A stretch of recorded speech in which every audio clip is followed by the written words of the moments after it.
Welcome to part 2 of Old Man Yelling at Clouds while discussing French polishing. Haven't done anything else to it except buffing out a section here. As I said, I'm not a purist. It is 2021, it's the 21st century. We're allowed to use buffers now. And came out decent, but it's more shrink back than I wanted. Of course, it was within a few days also. So, and this is right from the.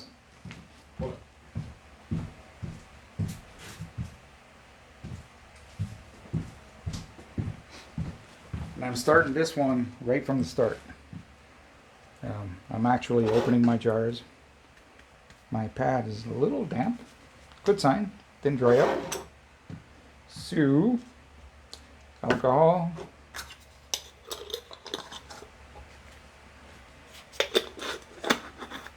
Little jar with my pads in. Shellac, Super Blonde, mineral oil.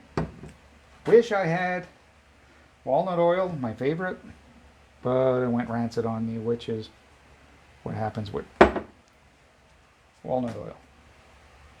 And of course, no music in the background. So, what I just did now is I did a little dip, only about half the pad, in shellac. I added the oil, good size drop, and a bit of alcohol. As I did with the last one, I'll rub some of that off. And now, start going. You do not put down and start going. It's for you, Barry. My friend Barry was screaming at the computer when I had stopped and was yapping away with the dog. I was screaming when you did that. Yeah, well, that happens. But that also allowed me to show how to correct it, how to save it, which is actually probably the most important part of that video. Let me spin this guy around. So what I'm doing now is I'm coming down, I'm hitting, I'm coming off, hitting. And when I'm on, I actually try, I'm not doing a pendulum. I'm coming down, hitting it, going across, and so it's like a plane landing, going down the runway and coming back off, but I'm doing it rapidly.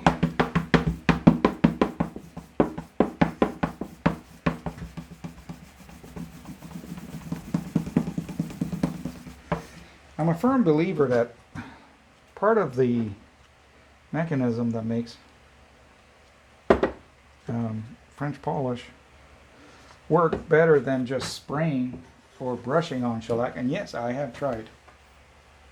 It remains soft when you do that. You brush it on, spray it on, try adding stuff to it. It remains a very soft finish. I believe, I'm a firm believer that the heat generated from the friction plus the pressure does something to cross-link shellac somehow. There's probably scientific papers proving that or something. It's I long ago stopped reading up on stuff and just go on my gut instincts. I got into lutherie before I had internet, years before I had internet. I never had a teacher. I had very few books. Most of the books I had access to at the library were violin making books, and they weren't even good ones at that. So I am very much completely self-taught. I had a book on wood finishing I got from the library. Card carrying library boy here. That had a big section on French polishing, which is where I got a lot of my early knowledge. And I forget the title of it. The author especially. I forget the title. Guaranteed I forgot the author. And but Ended up working.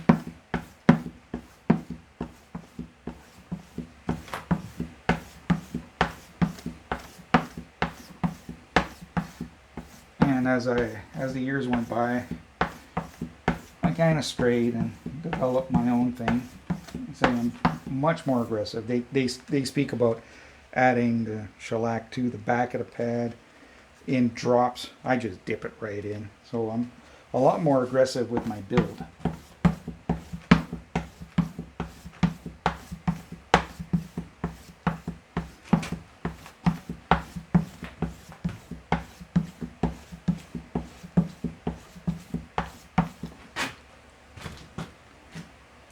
Wee dog, constant companion.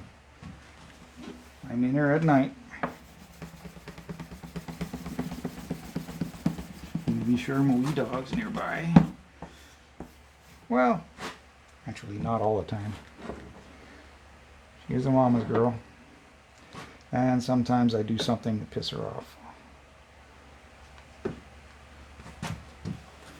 I don't have kids, but I'm sure parenting works the same way. Sometimes you have to be stern with them and Dad's an asshole or something to the sort. Y'all can correct me down there in the comments. Comments are good. Shows me that people are actually watching and not bots picking up views here and there. And for crying out loud, hit the like button. Even if you don't like it, hit the damn like button. It helps the YouTube algorithms. It suggests this to other people. Nobody likes it. The YouTube algorithms, i.e. robots, think nothing of it. Every friend I have who has a YouTube channel, every video they put up, I hit like. Immediately. I open a video and immediately hit like. And if I'm actually not interested in what they're talking about, I'll often turn the volume down and walk away. And just let it play anyway. Gives them a view, gives them a like, and helps to grow their channel. So please do that for me. And here's why. I like working the music in the background. I can't do this with music in the background.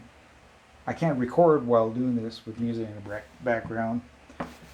As I explained in the last one, maybe I didn't have enough volume because I had music in the background. I've had videos taken down. I've had others that are restricted by country because I had a section of a song playing in the background. Come on. I wish those companies would grow up. I'm giving them free airtime. I'm not driving traffic to my video, but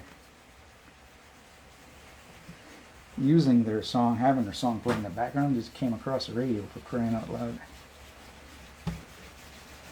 But such as 21st century. Now I'm going straight to alcohol for a bit. I don't know if you can see the streaks the way they. I've got quite a bit of oil on there, so I'll strip some of it off. Okay. Caught the pad, gave it a flip, so I looked to see if I had done anything, and I didn't, so that's cool. I think it's almost time for me to switch to a cleaner section of cleaner pad.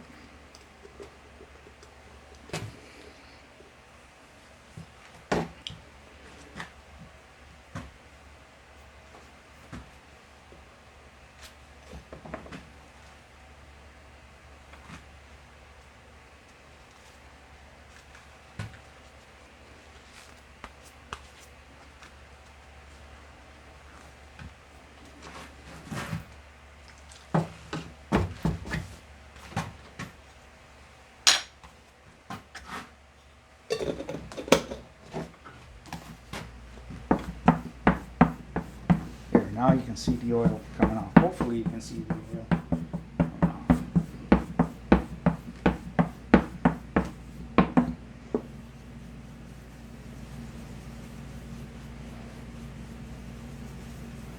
Any questions, I'll try to answer. Put them down there in the comments. I'm not doing this as a tutorial as much as something to do. I don't get back to this guitar very often, so this gives me a little incentive to get back to it.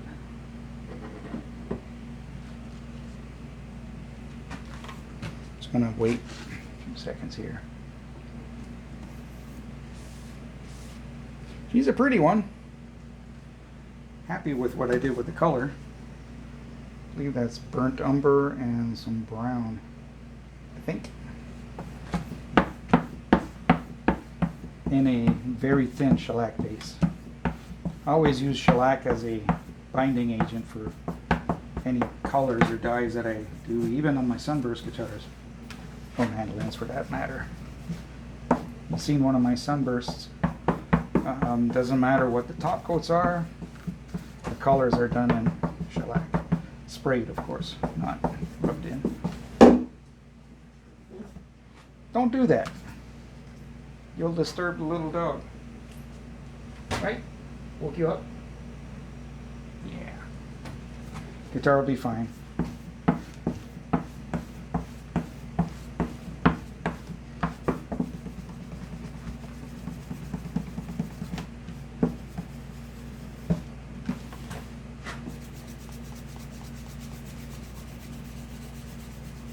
Since I was going lengthwise with the grain, I'm not gonna, and I can actually feel it going. It's got a ripple to it, so I'll work this direction for the next little while. When you can see trails behind your pad, don't work. Don't work just. I was tempted to just work this quarter because that's kind of how my mind wants to work. You can see where I buffed. I buffed a quarter. But when you see trails behind, it means you still have enough alcohol in it to leave a trail. So if you just work one section here, I'll end up overworking that and end up basically with a soft finish, and then I can easily carry some around. So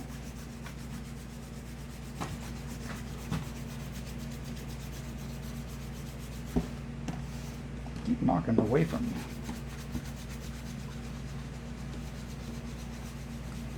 Go to smaller circles here.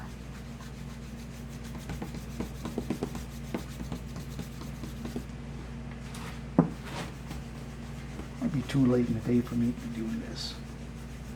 I'm tired. I fatigue easily these days. Not sure what the hell that's about. Old man yelling at clouds. That's what I do.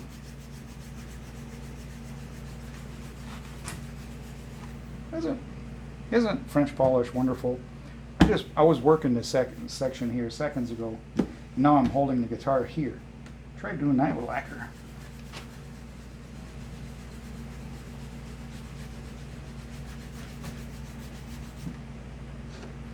Just gonna go straight to alcohol here. And very quickly.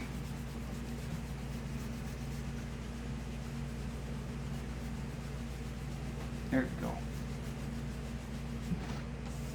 I'm really feeling the ripples, and I'm going to knock the lengthwise ripples down using straight alcohol. I'm letting it back quite a bit there. It's going to let it. You can hear the difference, hopefully, in here versus here. And what you can't see is how much I'm pushing down. It's work. It really is work.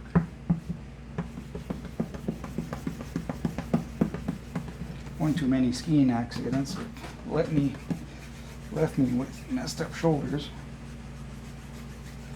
Not a fault of the skiing, I just fall often. Tried explaining that to my doctor one time. He said, stop skiing. The skiing's not my problem, falling's my problem. I need to stop falling. Help me with the falling part. He laughed and sent me to physiotherapy for balance. And we worked on it and actually improved quite a bit. I still have a balance board around here somewhere. When I start getting a little clumsy, I might have to knock this down with 600.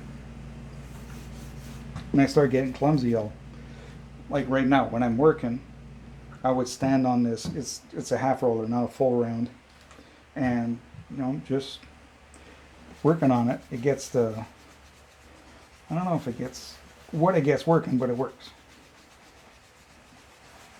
Do that for a week or so. Suddenly, I'm not looking to fall down as much.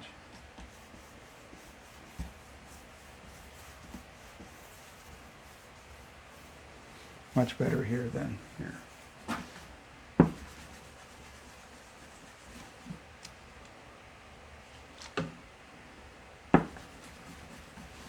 And you see the trails here? Basically, I'm unlocking the shellac that's already on the surface. That was straight alcohol I added to the pad. And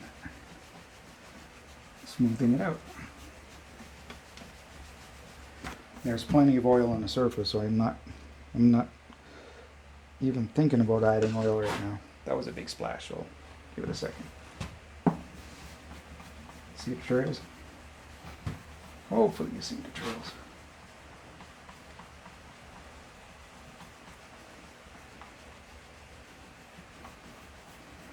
I'm not Bob Ross. I'm not going to come up with happy trails and a little forest and happy tree. How about you? I don't speak that softly. Though I could. We put the wee dog to sleep. Oh, shoulder burning. So, this will end tonight's session.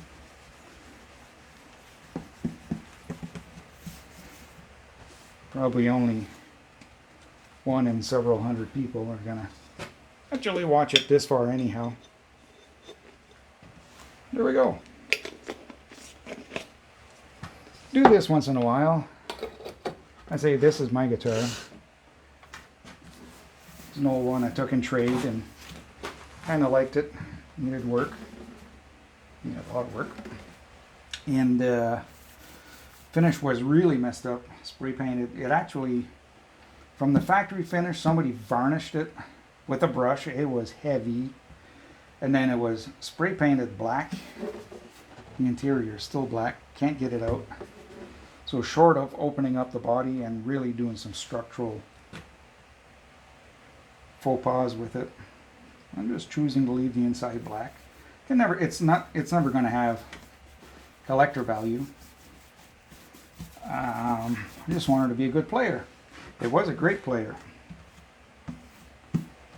but it was ugly, and not ugly in a vintage way, ugly in some hillbilly mess it up way. I love the look of a well-worn vintage guitar. This one just looked like some hillbilly got drunk, found a jar of leftover varnish and went to town, and then one day he found a spray can of black paint and did that to it. So we're going to make it look, we're going to try to make it look like it should look as a 70-year-old guitar, because it is 70 years old this year. Meh.